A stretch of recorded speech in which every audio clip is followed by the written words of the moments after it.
This is the one indie horror game you truly probably never heard of. My name is Thomas Myrtle. And I think I murdered my grandmother. And for me, it's a must play.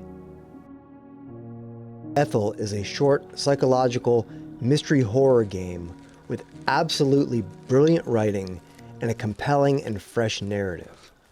I have to be vague from here on as I don't want to spoil anything for you. In Ethel, you will not be fighting monsters or hiding from a killer.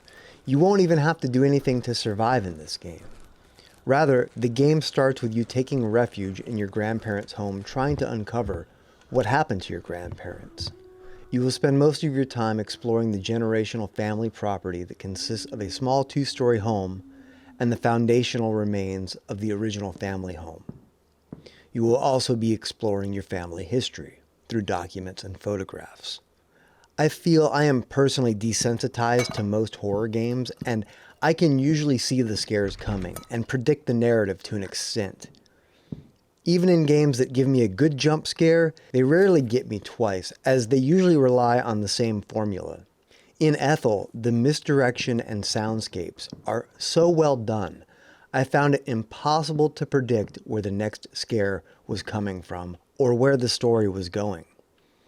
At one point, the eerie and heavy atmosphere gave me goosebumps, and one scare in particular made me jump almost out of my seat. In fact, I had such a physical reaction to it, I almost ended up breaking my mouse.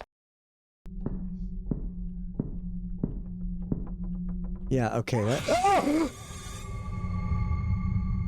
The game relies heavily on your willingness to invest your time into the game.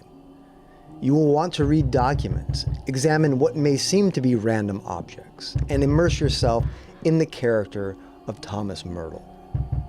As you piece together clues and solve puzzles, you will eventually come to one of two endings.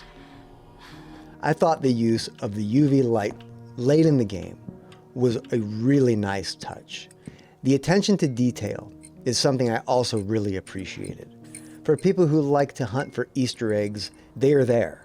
Whether it's a 46-star American flag or a clipping from a newspaper laying on the floor, there's a lot of extra detail put into this game that some people may not even notice. Most people will complete this game with no guide in under 2 hours. But for only $7, it is hard for any horror or mystery game fan to pass it up. In a video I made earlier this year, I listed 5 indie horror games to keep your eye on. It is only thanks to a person who left a comment on that video that I even heard of Ethel. And if I had heard of it, it certainly would have made that video. Ethel was made in under 6 months by just one man, with no prior game design experience. And this has made me a huge fan of the developer, who is currently working on a follow-up prequel to the game called Claire. Been here for years. If you only play one indie horror game this year, and you enjoy reading, exploration, puzzle solving, and being scared out of your seat, I highly recommend Ethel. If you have a heart condition, you may want to skip this one. This is Undead Aaron. As always, I hope you are doing well, and thank you for watching.